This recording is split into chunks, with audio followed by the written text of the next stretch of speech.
Hello, live from the Nexus. This is Spenser Starke over here, and Rowan Hall. Hello, and Elise Rezendes and Madigan Hunt, who you probably recognize from the channel. And we just wanted to hop on here really quick and show you what it looks like to make Daggerheart on any particular day. Every day. Any particular moment. Yeah. I know. I feel like, oh, and I'm Sam Meggs. Hi. I feel like I'm speaking. People maybe think that like we have this big operation going, like this big assembly line of like programmers or devs or whatever, but like here's what we're doing right now, right? We got Spenser and Rowan in here. We got Elise painted the walls in this room herself on like a Saturday. And you know what? It's hot shit. If anybody needs, Tonster in Florida is one of my favorite boutique color houses. Every single wall I've painted in the entire state of California has been one of their favorites. Are we getting paid? The shades memorized. Hey, Elise, what's the shade? No. Yes. We gotta. These are storms in Paris. Yes. Rowan's snitching right. We gotta get paid. I was gonna say we gotta get paid for that. Sponsored. Yeah, Daggerheart is now this color officially. No, nobody said that. Who needs a Pantone color when you can have a Tonster color painted version of your favorite color? It's something Wilshire. It's Wilshire blue. Is it Wilshire? I will say I do love it. This is where we play games sometimes, is right here at this table. Sometimes when we're not making them, I guess. And this is our little room. We started out in a smaller room. Yeah, there's a smaller room up front. In fact, the video that you posted that I our chat, yes. That's where most of Daggerheart was kind of made, between that room and our offices and their offices. And the first time we ever collabed with Sam, you came over to my small room. I was going to say, because even before that, we had an even smaller room that had a shiz lounge in it. It had the same colored walls. And it had the same color walls. But before that, we were just in Rowan's living room. Yeah, absolutely. I was like on your couch at midnight, and that is pretty much how we made Candela Obscura.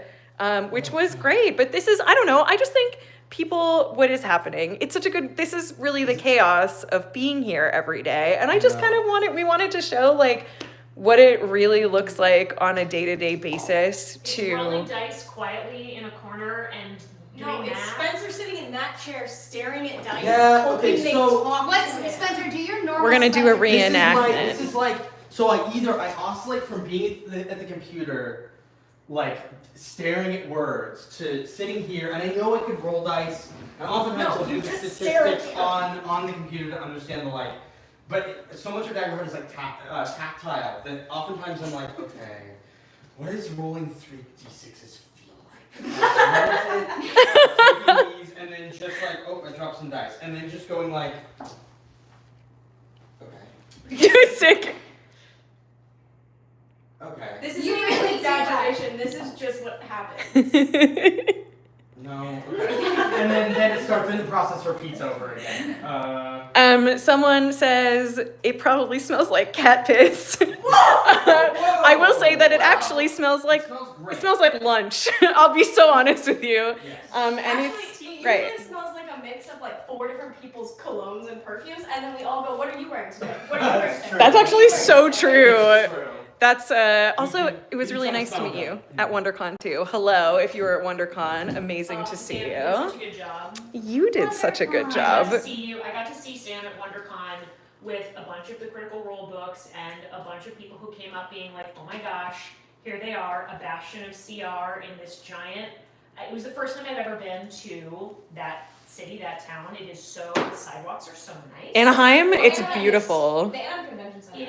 It is incredible. And it was just so fun to see a bunch of people lined up to like get books signed and talk about. And then you and I ran into each other completely artist alley. It was perfect. You were dressed as Beauregard. I was. It was great. And You gotta check on that chicken nuggets. Your pizza's ready. the chicken nugget alarm went off, which is great. But this is essentially what it looks like every day at our office. We have the cards and the book here, and we're like, as we're building exciting new stuff, we're like then going back through the cards and being like, okay, well, we've made the base game, how do we like continue to expand? So we're just sitting with cards next to us, going like, okay, we did that this way already, and now we want to like do a variation of that. So like you'll see cards are just scattered everywhere. We have everything here and like books and yeah. And I'm just being boring in all my spreadsheets. All of my millions and billions of lines of how do we track anything. Yeah, so Elise and Madigan are our producers, and so they're essentially making sure that everything happens. These guys are devs. They're making the things happen that you guys need them to make happen. Sam, where are you? Oh, I don't. It's nebulous. It's nebulous. Sam's our cryptid. I'm the neighborhood cryptid. No, I make sure that the Darrington Press brand is like staying on track, and that everything we're doing for Darrington Press I is keep like. calling you the director of worlds. Thank you so much. I really do appreciate There are it. a lot of universes that you're in charge of. Well, and we have another Rowan in chat who wants to know: do you guys watch any of the Daggerheart actual plays? And like, Absolutely. Oh yeah. yeah, Is there a Rowan? there's another Rowan in chat. A Rowan. Yeah, we love actual plays. Yeah. Yeah. Do they like influence, or like are they instructive? I suppose. I think it's good to see the way in which people interact with the system. Like one of the things that was really helpful during the open beta and that Oh my God, actual yes. plays sort of encapsulate in some ways like the microcosm of the macrocosm of an open beta is like how do people interact with the game, because we can make it on our side and make the way that we think that people want to play with it, and then we watch other people interact and go, oh, this is the way they interpreted this, or this is the way that they, so like watching those kinds of things and seeing the ways that they use the tools essentially that we've provided informs a lot about how we approach like what the next thing we do is. Also, right? not just Yeah. mechanics, but lore. When Yeah. we Oh, first yeah. released the open beta, Yeah. there was a channel that named themselves the Fate Divinities. I was like, oh, Who is God. asking questions in chat right Oh, now? yeah. Absolutely, yeah, absolutely. I love the So Fate cool. Divinities, especially because that was a big swing where I was like, I don't know if this is gonna work, and I don't even know if anyone's gonna read it in the beta. Yeah. And then their channel came out, and I screamed. Yeah, I absolutely. also think that there's something about one of the things that is a really interesting opportunity for a game like this that is setting agnostic or setting yes Very and light. out, Yeah. is that a lot of people, like, it's our job now to see how actual plays can use this as this is an incredible tool rather than, well, what do I do with it, right? And so as we're looking at how people are interacting and building their own worlds on top, I mean, we built a world building engine is what Daggerheart is. Right? Yeah. Yeah. So being able to see what worlds people build with it is the best thing ever. And I'm just so excited for the book to come out so people can see all the final stuff that's Oh my gosh, me too. To answer Al's question in chat, this is Darrington Press. We make games like Daggerheart, which are coming out soon, and our mommy is Critical Role. That's who writes our text. My mommy is Elise, and our mommy is Critical Role. Elise is everyone's mommy in this room. Like, It's daddy. Elise is daddy. That's right. Spencer is mom. We have I do have a question for Elise specifically, which is how much did the closed beta feedback surveys cause emotional trauma? Oh, no, not at all. I that was a balm on my soul. Every single one that I opened and read, because all of that ingests into a spreadsheet, so I could do sort of analysis on the tone of feedback to be able to build bar graphs out, to be able to get basic sentiment reports. Every single message that I got back meant that the entire engine that I built was moving someone to engage with us and give us feedback. The reason, so many reasons that Daggerheart is the way that it is because of the feedback that we got. And so many of those spreadsheets that Spencer and I went over, that Rowan and I went over, again and again and again informed everything. That was aloe vera on a burn. That was honey on my tongue. Keep making metaphors. I want to see how far you go. That was a hot sand on my bare feet. That was the sun on my tan shoulders. That was a summer dress in Crushing the it, wind. crushing it. It was great. But the entire open beta I don't know that I'll ever have, I think I told you guys previously, like, Daggerheart was a white whale for me, because Spencer and the team brought me on to be able to helm it midway, and the open beta was one of the first ecosystems that I built to be able to get feedback. Call me Ishmael, it was my white whale. I'll never have an opportunity like that in my career ever again, and I have nothing but fun. Literally building it from the ground up. I mean, 100%. Yeah, like Elise was so instrumental in just like orchestrating the entire way in which that went. I can't put into words how much work went into So the many logistical spreadsheets. side of that. I think from the creative side, one of the fun You things guys, that we had, you guys like, then had to work at the crazy all schedule of that the I built up. feedback. We were turning around versions in 3 weeks because they needed a week to be able to implement into Demiplane and Yeah. get it in layout and get it ready for the And then the audience. community Yeah. was engaging with all of those iterations Yeah. over and over and over again, faster and faster and faster. know. The grace with which we got from the community of jumping in and learning Wild. the rules again and again was on such an accelerated timeline. And it just, like, how brilliant to have people so invested that they're willing to go through iteration hell with us, right? I know. So cool. It's so cool. It also, it's like one of those things where when we play test normally, like we just play tested on a couple days ago, some new stuff, and we literally got in the room and we ran like maybe an hour and a half, Yeah. and we were like, all of these things need to change. Right now. We thought we were so good. That's just how it goes, right? Like once it hits the table, you're like, oh, those things are almost the same, and that doesn't work with this, and then you take that back. But like our process is like we run the playtest, and then we go make the adjustments immediately. Yeah. So like it feels very in line with like the way in which we normally operate. Just the audience got to see a little bit of like how quickly that iteration. Yeah. And the feedback loop was just like such a expanded group of people. It wasn't just like you playing it with me and me being like, I'm kind of confused. 158,000 people. Yeah. That's insane. Yeah. That's Um, insane. Yeah. Question from Jesse, are we printing more limited editions? I do believe that is a question that we are going to let simmer here for a minute until we get to launch. Check back in with us. There is a lot going on in the world. Great. So there are a lot of new questions Oh, yeah. and new experiences that we have to now. There's some tariff issues happening around board games right now, specifically that are like really messing with our ability to make games, ship games in general. Like we don't, and they change every 45 to 60 seconds. Yeah, exactly. So Books, there's toys, board games, books, yeah. cosmetics, everything is being everyone. affected. Yeah. So keep checking back with us. Yeah, we can't say more about that right now, but definitely like keep your dial What else tuned. does the chat want to know? I know, I'm scrolling. We've got Oh, some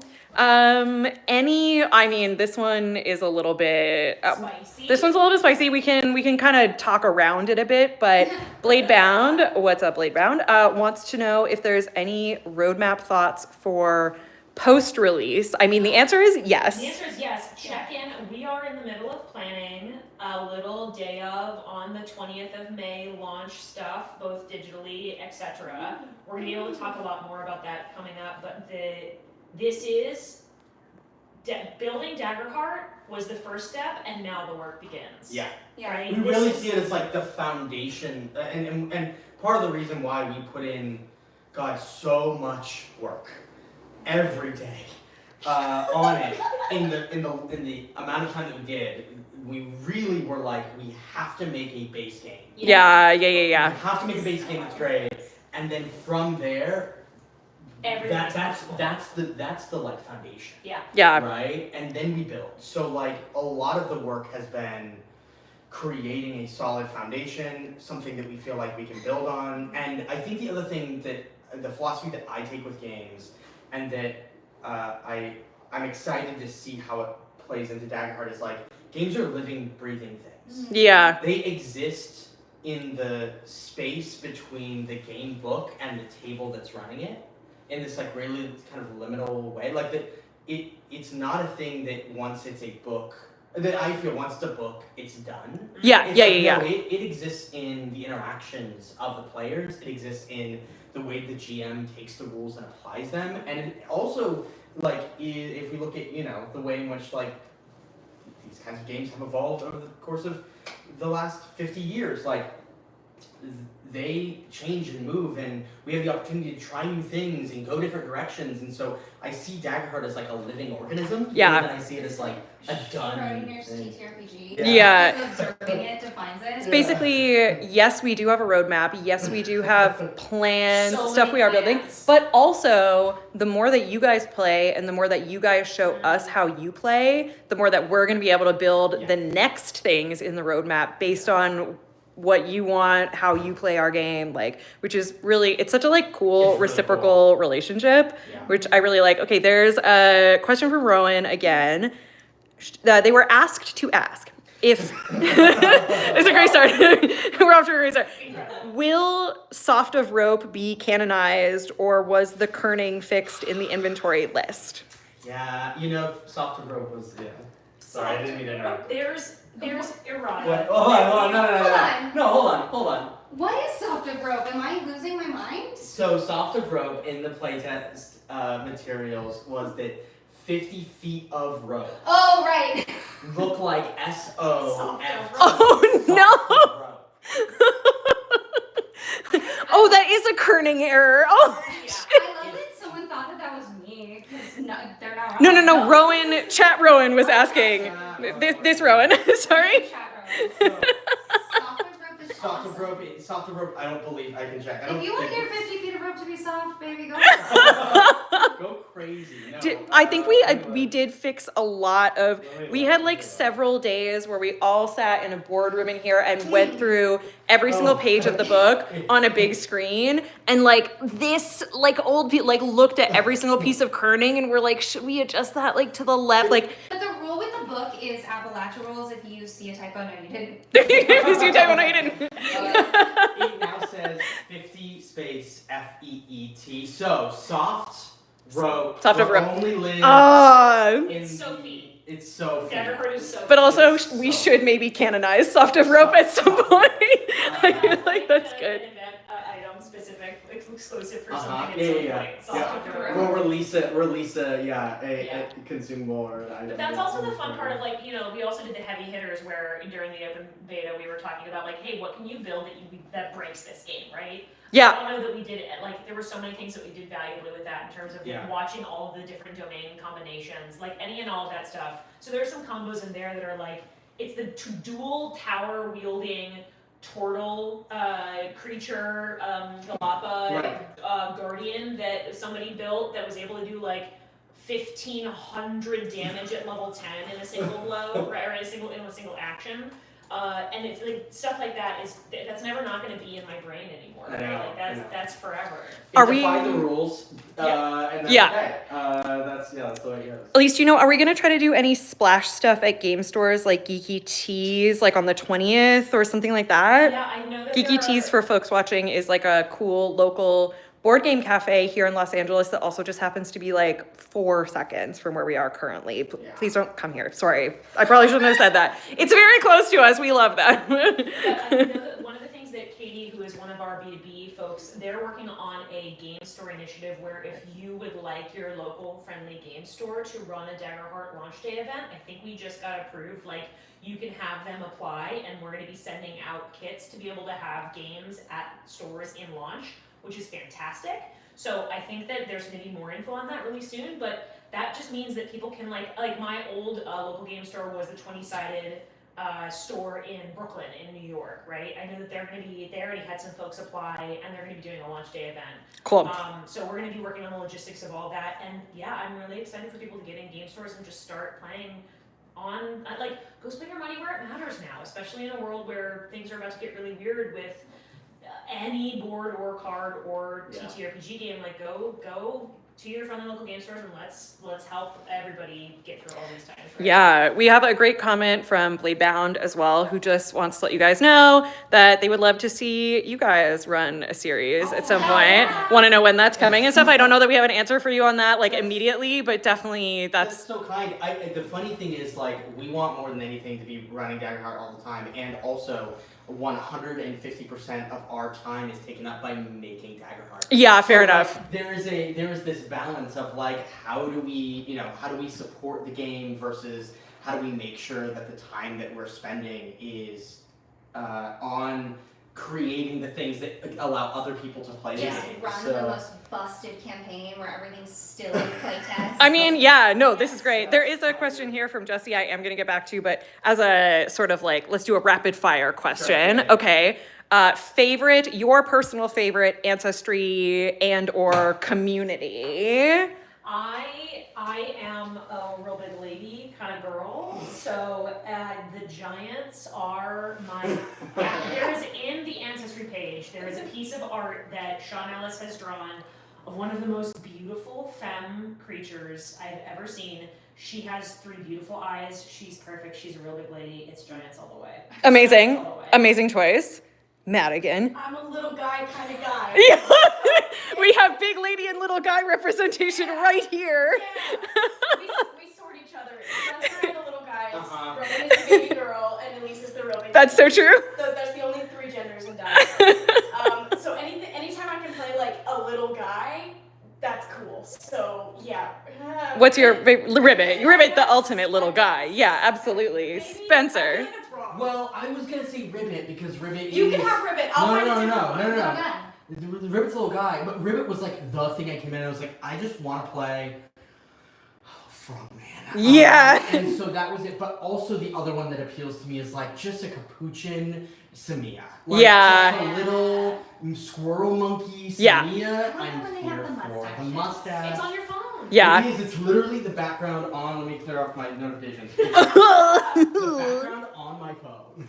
I love that piece of art. I love that piece of art. Rowan. Okay, everybody already said I always go after the baby girl. It's gotta be fairy for me because when we were working out fairy, we're like, how far can we go with this? And I want a baby girl who's also scary. So fairies can be like haughty human with wings, or they can be like 7-foot praying mantis, which is so messed up. Yeah. And I'm gay, so the answer is fun girl.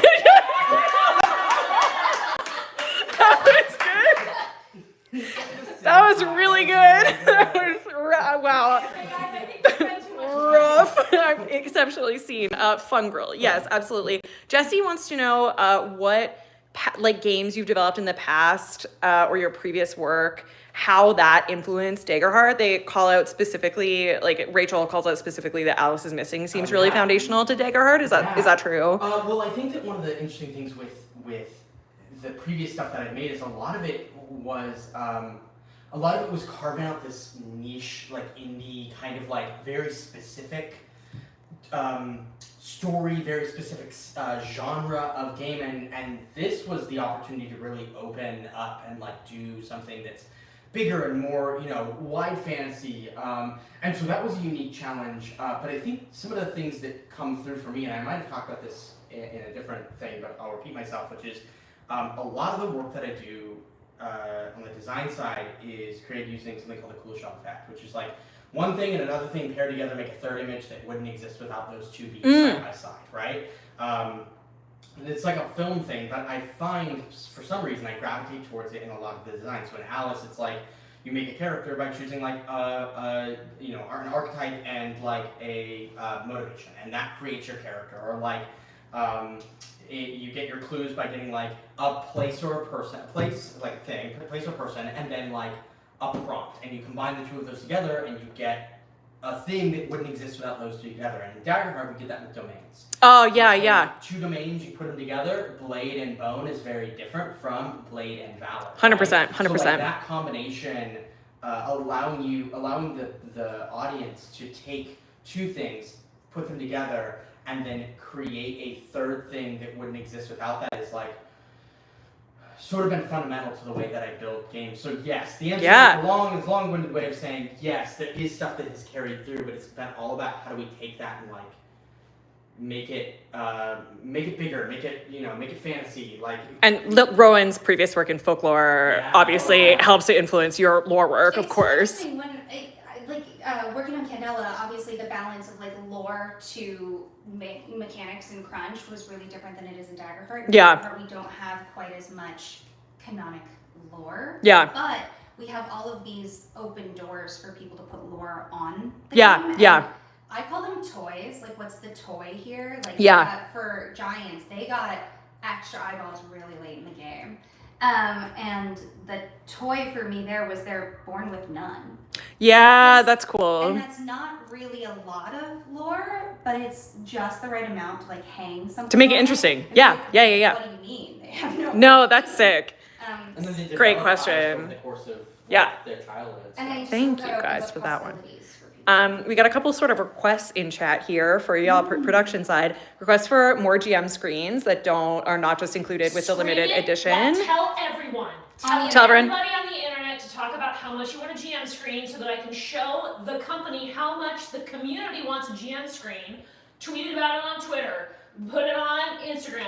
Don't use Twitter. X, 'cause Twitter doesn't exist so much anymore. power. Yeah. Reddit. The things that you tell us you want to make, I literally screenshot and I bring into executive boardrooms and I say, do you see all of these people who want all these things? If you want a GM screen, We're screenshotting chat for sure today. everybody. Also, on demi-plane character sheets, can we ignore limits and like spend experience points or customize beyond what traditional rules allow if the DM allows it is a request? So many. You're going to be able to drive the car automatic, and you'll also be able to turn it into a fully manual experience. That everybody has the ability to turn on and off the guardrails as much as they want. I do believe that is within scope for launch.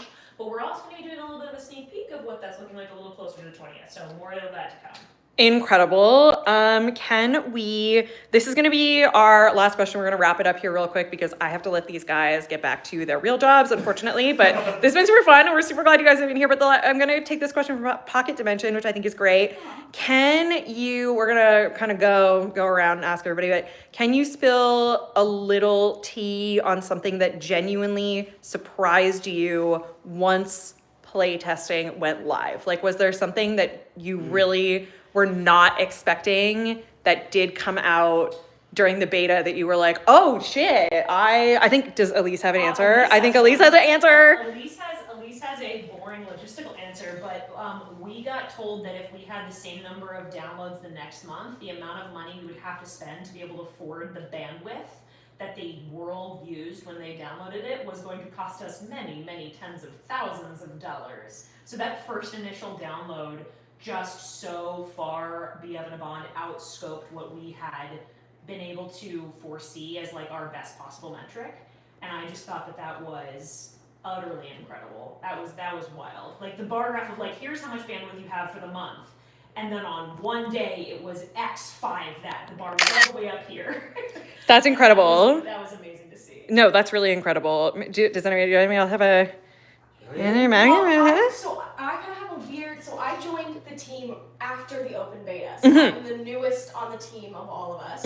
And also the baby on the team. So I actually was on the other side and I downloaded materials for the open beta. I actually don't know if you know this. I was on the other side of things. I helped play test with you. Yeah. I think it was PAX Unplugged. Maybe, something like that. And so I went from being on the other side of things to then now helping make the game. So Yeah. I got to see both. So it was incredibly surprising to see how much it playtesting really affected. Yeah. Exactly what it's not just we're doing this placate people. It absolutely is an essential part Fundamental. of the process. Yeah, 100%. That makes a lot of sense. Yeah, what about y'all? Silly little one that so during the open beta, the team at Demiplane kindly generated a massive spreadsheet for us. Oh, yeah! The experiences that people put in for their Experience is my favorite part of Daggerheart, personally. Yes. And we got to get, the number of people that used experiences. So the examples we gave obviously were higher, and then people came up with all of these buck wild, really specific fun experiences.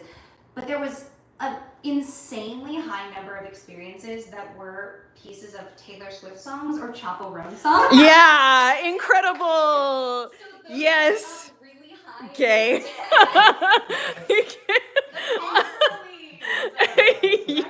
Yeah, that is so lit, actually. It was such good information also to design from because it pointed me in a really good direction of what kinds of experiences people were looking for. Yeah. And we played a lot of Chapo Rome. Great choice. Yeah. Oh, that's so funny. I think that the thing, sort of a combination of things from the mechanical side was the action tracker was a big one, that some people loved it and some people hated it. And you guys changed the action tracker a lot. The action tracker didn't exist and then it did. Yeah. And then by the end, after the open beta, it disappeared again. And so I think everybody kind of saw it as being the thing of Daggerheart, and I was like, hey, we're going out and we're testing a thing that might not work at all, right? Yeah. And so I think it was really informative to be able to go it felt really freeing and also terrifying to go here's an idea. Yeah. Go play with it. Yeah, right? yeah. And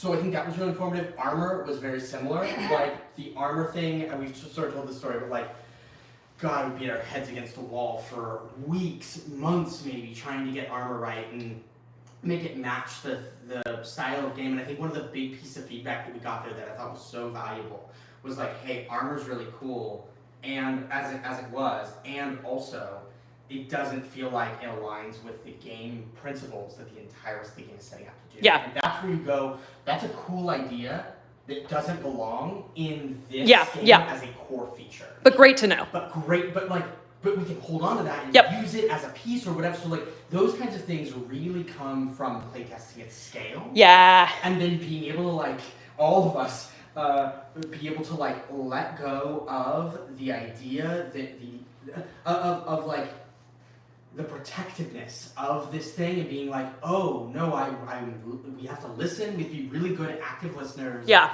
And not feel like just because the idea isn't working that we are bad. That like this idea isn't working, that we're bad at what we do. Yeah. Right? Not taking it personally. And, like, That's so much of a creative job is taking feedback. Armor was so crazy because as soon as you cracked it, it felt obvious. Yeah. It was like, oh, right, exactly. It was right there. Armor was the It thing not- I struggled with most when I first started playing Daggerheart with you guys, and like, it's just the math, I agree. right? The math and stuff. So anyway, I think all of that was like this big eye-opening. Yeah. It's hard to have 10,000 people coming at you telling you that something you did It's bad, yeah. right? But that is For the literally best. what playtesting Yeah, is. exactly. But- Yeah. And so navigating that was really cool. And the strength, like the metaphor, not to continue to do metaphors, but the metaphor that we talk about as a pillar of design all the time in this team is that this is a crucible and we throw every idea into the fire Yep. and only the strongest and best things that are right for the project survive. Right, yeah. Yeah. As a design ethos, it just means that we make shit that can stand up to more because Yeah. we're willing to let the things that don't burn. Go. Yeah, Which is absolutely. something Yeah. that comes from, like a lot. We say a lot of the stuff we take is from like the film and television industry. All Yeah. this came from film and television, Yeah. and I would say that's 100% like a principle that comes from like you're gonna send something out in development Yeah. pipeline, it might get shelved, and that's okay. And we have Do you know someone- the answer? The biggest surprise from playtesting? Gosh, I mean, honestly, it was seeing how you guys took the feedback and what you did with it was like really fascinating to me because I unlike these guys, I come from video games where like QAing and playtesting is like a very different experience than the way that we do it here. And so it's just like, it was really cool to see how that works. Also, we had someone in chat say they did have a Qatari rogue that they used vigilante shit as an experience for. So it's great. But guys, thank you so much for coming. We have a lot of requests in chat to do this again. We will do this again. A lot of requests to mic people up next time, which we will do. Yes. I'm still learning how to do this. We're still figuring this out. It's okay. We will be better at this in future, but In fact, thank you I will all. order a set of 4 lobs right now. Look at me. Oh my God, it's happening. It's happening. Yay. Wow. Ladies and gentlemen. You guys, thank you so much. Thank you so much for watching our live. We think you guys are amazing and we can't wait to see, we're going to do more of this. We'll come talk to you. Thank you for your questions. I think this is how you end a live. We're going to find out live. Bye. Wait a second. Bye.